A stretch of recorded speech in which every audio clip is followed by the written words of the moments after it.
Look at the bulldozer. Backhoe, actually.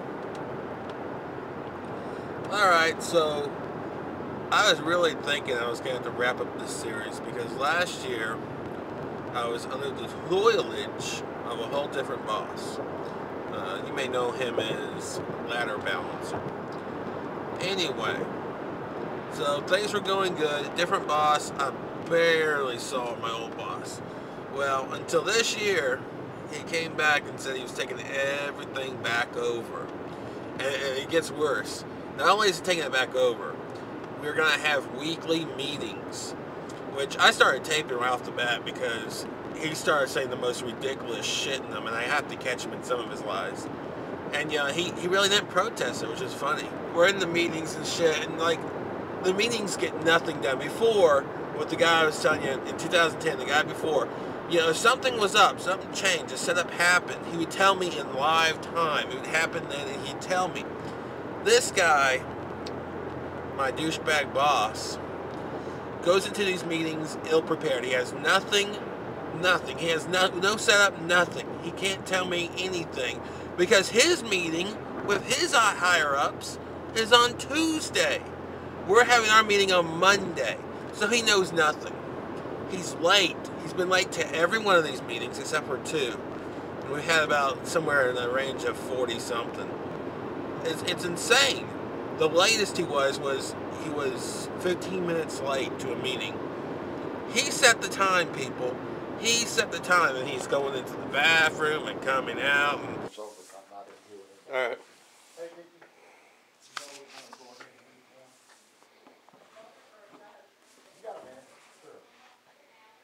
Getting calendars ready. He's just a joke. It's hilarious. And then the third thing that he does in these meetings, you know, besides being late and not having anything prepared, is he tells these stories that go on forever. He thinks he's quite the storyteller. I probably shouldn't tell you because you'll have more fun out of this. But years ago when I was teaching in Memphis, I had a desk chair that had, I don't remember how the platform that you turn around and swivel in all worked, but it wasn't exactly like this one. I don't think it had 4 legs. I think it only had 3. But anyway, I had my feet propped up on my desk talking or doing on the phone or just reading or something. And I leaned way back and I flipped the chair. So it went out from under me basically. I was on a tile. Was it during class? Oh no, I was after school. It was on a tile floor. But the arm of the chair was wood, and the arm went up under my kneecap. Oh yeah. I had a major injury to my knee sitting at my desk in my office. So it went through the skin? It did not cut me. It tore a ligament. Yeah. I see. So I'm just a waste. That's all there is to it, right? People think, you know, finance committees think this is what their money's going to, is, you know, him actually telling us something worthwhile. Instead, it's him wasting 30 minutes of our lives in a meeting. I just can't make this shit up. It just speaks for itself. And like after the meeting, we have to meet with him separately like 10 other times to do what the other boss was doing in 2010, where he just tell us in live time when things change and stuff happen, which makes sense. Instead, we have to go to this meeting, listen to him to drone on about nothing that has nothing to do with work. And yet my father and mother smoked. They both quit when they were in their 50s and 60s. I think, yeah, that's right, 50s and 60s. And but my dad quit by going from cigarettes to cigars. That's classy. Yeah, well, it's actually milder smoke to smoke, but it smells more to me. Yeah. And I'll finish the whole morning with this. I went to school, and my friends started saying, "When did you start smoking?" I said, "I don't smoke." "Well, you sure smell like it." "It's because of all my clothes." So he's trying to bring back radios. He's been trying to do this for the last year. And he almost closes off every meeting with, "We got to put on the radios. The radios got to go back on." And then Daniel's suggestion, which I thought was fine, was great. We got another walkie-talkie. Like hell. The last thing I want is your douchebag voice coming from my crotch area.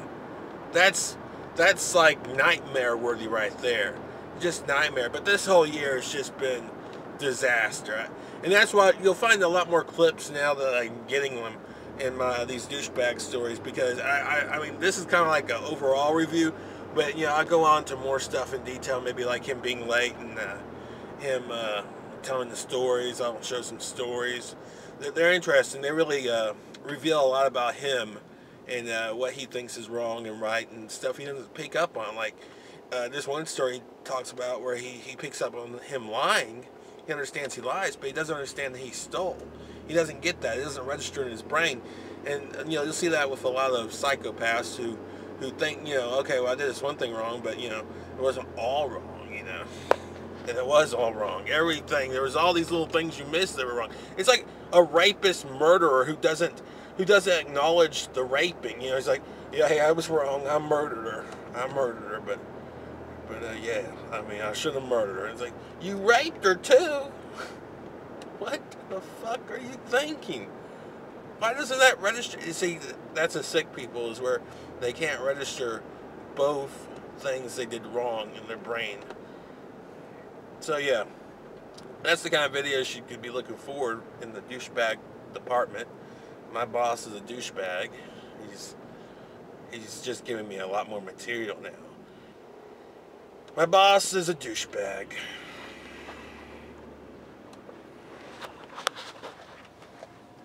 This truck isn't telling me about the no zone.